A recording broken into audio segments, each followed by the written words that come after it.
Hallelujah. प्रभु जीशु ख्रीष्टଙ୍କ मधुर नामରେ ସମସ୍ତଙ୍କୁ prize ଦ Lord. ମୋ ପ୍ରିୟ ଭାଇ ଓ ଭଉଣୀମାନଙ୍କୁ ପ୍ରଭୁ ଯୀଶୁ ଖ୍ରୀଷ୍ଟଙ୍କ ନାମରେ ଆମ ସିୟନ ମଣ୍ଡଳୀ ତରଫରୁ ଆପଣମାନଙ୍କୁ ଆହ୍ୱାନ କରୁଅଛୁ। ଆଉ ବିଶେଷ କରି ଗତ ଦିନମାନଙ୍କରେ ଅନେକ ସମୟ ମୁଁ ଭିଡ଼ିଓ କରିପାରିନଥିଲି, ଯେହେତୁ ମୋର ଶରୀର ଅସୁସ୍ଥ ଥିଲା ଏବଂ ମୋର ଗୃହ କାମ ଚାଲିଥିଲା। ତେଣୁ ମୁଁ ସବୁଦିନ ମୁଁ ଭିଡ଼ିଓ କରି ପାରୁନଥିଲି। ସବୁଦିନ ମୁଁ କ'ଣ କରିପାରୁନଥିଲି, ଆପଣମାନଙ୍କ ସହିତ ଯୋଗାଯୋଗ କରିପାରୁନଥିଲି। ତେଣୁ ଆପଣମାନଙ୍କୁ ମୁଁ ପ୍ରଭୁ ଯୀଶୁ ଖ୍ରୀଷ୍ଟଙ୍କ ନାମରେ କ୍ଷମା ପ୍ରାର୍ଥନା କରୁଅଛି। ମୋତେ ଯୀଶୁଙ୍କ ନାମରେ କ୍ଷମା କରନ୍ତୁ। ଯାହା ବି ହଉ ମୋର ପ୍ରିୟ ଲୋକମାନେ, ପ୍ରଭୁଙ୍କର ଆଦେଶ କ୍ରମେ ମୁଁ 2024 ମସିହା ଆରମ୍ଭରେ ମୁଁ ପରମେଶ୍ୱରଙ୍କ ସହିତ ନିୟମ ସ୍ଥିର କରୁଥିଲି। ସେ ମୋତେ କହିବା ଆଜ୍ଞା କ୍ରମେ ମୁଁ ତାହାଙ୍କ ସହିତ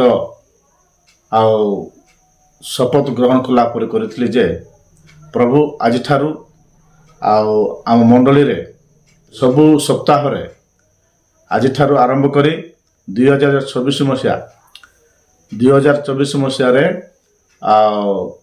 ପ୍ରଥମ ସପ୍ତାହ ଠାରୁ 2024 ମସିହାର ଶେଷ ସପ୍ତାହ ପର୍ଯ୍ୟନ୍ତ ମୁଁ ପ୍ରଭୁଙ୍କ ଠାରେ ସ୍ଥିର କରୁଥିଲି, ପ୍ରଭୁ ଏ ବର୍ଷ ସାରା ତୁମର ଦୟା ଦୃଷ୍ଟି, ତୁମ କରୁଣା, ତୁମର ଅନୁଗ୍ରହ ଆମ ସହିତ ଥାଉ। ବିଶେଷ କରି ବର୍ଷ ସାରା ମୁଁ ଯେ ପ୍ରକାର ପ୍ରତ୍ୟେକ ସପ୍ତାହରେ ପ୍ରଭୁ ଭୋଜ ଦେଇପାରିବି ଏବଂ ନିଜକୁ ପ୍ରସ୍ତୁତ ହୋଇପାରିବି ଏବଂ ମଣ୍ଡଳୀର ବିଶ୍ୱାସ ସେମାନଙ୍କୁ ପ୍ରସ୍ତୁତ କରିପାରିବି। ପ୍ରତି ସପ୍ତାହରେ କେବେ ମଧ୍ୟ କୌଣସି ପ୍ରକାରେ ପ୍ରଭୁ ଭୋଜ ବନ୍ଦ ନ ହେବ। ପ୍ରଭୁ ଭୋଜରେ ସମସ୍ତେ ଯେ ପ୍ରକାର ଅଂଶଗ୍ରହଣ କରିବେ, ପରମେଶ୍ୱରଙ୍କର ଉପସ୍ଥିତିକୁ ଅନୁଭବ କରିବେ, ଏହା ମୋର ସଂକଳ୍ପ ଥିଲା। ପରମେଶ୍ୱର ତାହା ସାଧିତ କଲେ। ହାଲେଲୁୟା। 2024 ମସିହାରେ ବର୍ଷର ଆରମ୍ଭରୁ ବର୍ଷର ଶେଷ ପର୍ଯ୍ୟନ୍ତ ପରମେଶ୍ୱର ଆମମାନଙ୍କ ସହିତ ଥାଇକି ଆମ ମଣ୍ଡଳୀରେ ପ୍ରଭୁ ଭୋଜର କାର୍ଯ୍ୟକ୍ରମ 2024 ମସିହା ସାରା ହେବାକୁ ଦେଲେ। 2025 ମସିହାରେ ମଧ୍ୟ ପରମେଶ୍ୱର ଆମମାନଙ୍କୁ ସାହାଯ୍ୟ କଲେ। ଏ ବର୍ଷର ଶେଷ ପର୍ଯ୍ୟନ୍ତ ମଧ୍ୟ, ଏ ବର୍ଷର ଆରମ୍ଭରୁ ଏ ବର୍ଷର ଶେଷ ପର୍ଯ୍ୟନ୍ତ ମଧ୍ୟ ପରମେଶ୍ୱର ଆମମାନଙ୍କ ସହିତ ଥିବେ। ପ୍ରଭୁଙ୍କ ସହିତ ଆମେ ଯୋଗାଯୋଗ କଲେ ପ୍ରଭୁ ଆମମାନଙ୍କୁ ଆଲାପ କରିବେ, ଆମମାନଙ୍କ ସହିତ କଥା କରିବେ, ଆମମାନଙ୍କ ସହିତ ରହିବେ। ସବୁ ଦୁଃଖ ସୁଖରେ, ଭଲ ମନ୍ଦରେ ପରମେଶ୍ୱର ଆମମାନଙ୍କର ସାଥିରେ ରହିବେ, ସେ ପ୍ରତିଜ୍ଞା କରିଅଛନ୍ତି। ହାଲେଲୁୟା। ତେଣୁ ମୋର ପ୍ରିୟ ଲୋକମାନେ, ଆମେମାନେ ପ୍ରଭୁ ଯୀଶୁ ଖ୍ରୀଷ୍ଟଙ୍କ ନାମରେ ଶପଥ ଗ୍ରହଣ କରିବା, ପ୍ରଭୁ ଯୀଶୁ ଖ୍ରୀଷ୍ଟଙ୍କ ଠାରେ ମାନତ ପୂର୍ଣ୍ଣ କରିବା। ପରମେଶ୍ୱର ଆମମାନଙ୍କୁ ଦିନକୁ ଦିନ ତାହାଙ୍କର ଆତ୍ମିକ କ୍ଷେତ୍ରରେ ଆମମାନଙ୍କୁ ବଢ଼େଇବେ। ମୋର ପ୍ରିୟ ଲୋକମାନେ, ମୁଁ ଆପଣମାନଙ୍କୁ ଅଧିକ କହିବାକୁ ଚାହୁଁନାହିଁ, କିନ୍ତୁ ମୁଁ କହିବାକୁ ଚାହେଁ, ପରମେଶ୍ୱର କହିଅଛନ୍ତି, ତୁମେ ଯେଉଁ ଜାଗାରେ ରହିଅଛ, ତୁମେ ଯେଉଁ ଗୃହରେ, ଯେଉଁ ମଣ୍ଡଳୀରେ ପରମେଶ୍ୱର ତୁମକୁ ଯେଉଁ ଦାୟିତ୍ୱ ଦେଇଅଛନ୍ତି, ସେ ଦାୟିତ୍ୱ ବର୍ଷର ଆରମ୍ଭରୁ ବର୍ଷର ଶେଷ ପର୍ଯ୍ୟନ୍ତ ପରମେଶ୍ୱର ତୁମ ସାଙ୍ଗେ ସାଙ୍ଗେ ଥାଇକି କଢ଼େଇ ନେବେ। ତୁମ ସାଙ୍ଗେ ସାଙ୍ଗେ ପରମେଶ୍ୱର ରହିବେ। ପ୍ରତ୍ୟେକ ବିଷୟରେ ତୁମ ବାହାରେ ଯିବାରେ, ଭିତରେ ଆସିବାରେ ସହବର୍ତ୍ତୀ ପରମେଶ୍ୱର ହେବେ। ମୋର ପ୍ରିୟ ଲୋକମାନେ, ସେଇ ପରମେଶ୍ୱରଙ୍କୁ ଆମେ ବିଶ୍ୱାସ କରିଅଛୁ, ସେ ପ୍ରଭୁଙ୍କୁ ତ୍ରାଣକର୍ତ୍ତା ଭାବରେ ବିଶ୍ୱାସ କରିଅଛୁ। ତେଣୁ ଆମେମାନେ ପରମେଶ୍ୱରଙ୍କୁ ତାହାଙ୍କର ମହିମାର୍ଥେ ଆମେମାନେ ବ୍ୟବହାର ହେବାକୁ ପଡ଼ିବ। ମୋର ପ୍ରିୟ ଲୋକମାନେ, ଆମେମାନେ ଜାଣୁ ଯେ ଆମେମାନେ ଏ ଶେଷ ସମୟରେ ଅଛୁ। ଏ ଶେଷ ସମୟରେ ଥିବା ହେତୁ ଆମେମାନେ ପ୍ରସ୍ତୁତମୟ ଜୀବନଯାପନ କରିବାର ଅଛି। ବିଶେଷ କରି ଆତ୍ମିକ କ୍ଷେତ୍ରରେ ସଦା ଜାଗ୍ରତ ହୋଇ ପରମେଶ୍ୱରଙ୍କର ଆଗମନ ପାଇଁ ଆମେ ପ୍ରସ୍ତୁତ ହେବାର ଅଛି। ତେଣୁ ଏ ବର୍ଷ ପରମେଶ୍ୱର ମୋ ଜୀବନରେ ଏକ ଆଶ୍ଚର୍ଯ୍ୟ ବିଷୟ କହିଅଛନ୍ତି।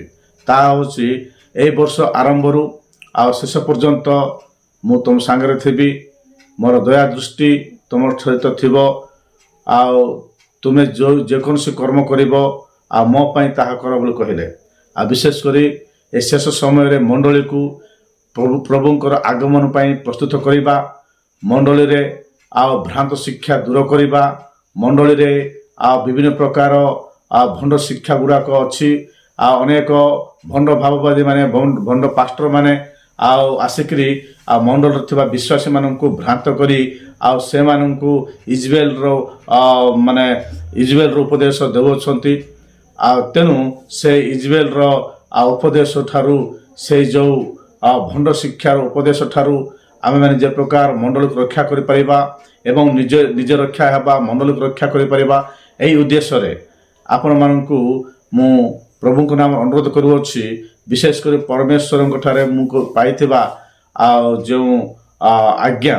मु पाइथिबा जो आदेश आ से आदेश को मु बंदाई के अच्छी से आदेश अनुसार मु प्रभु को आगमन विषय रे बा प्रकाशित वाक्य विषय रे किछि ना किछि प्रभु मत देथिबा पवित्र आत्मा को शक्ति द्वारा मु मंडली को किछि ना किछि जणेबा को मु इच्छा करूछि। मोर प्रिय लोक माने आपण माने मो पे प्रार्थना करंतु आम मंडली पे प्रार्थना करंतु मंडल विश्वास मान प्रार्थना करंतु जेहेतु परमेश्वर गोटार साहाय्य न आसले आम मैंने किछि करि परिबा नाही। तेनु मोर प्रिय लोक माने आजिर आलोचना माध्यम रे आपण माननकु जदि भल लगी था ये आलोचना भल लगी था ताहले आम मानक पई आम मानक परिवार आम मानकर सेवा क्षेत्र पई प्रार्थना करंतु।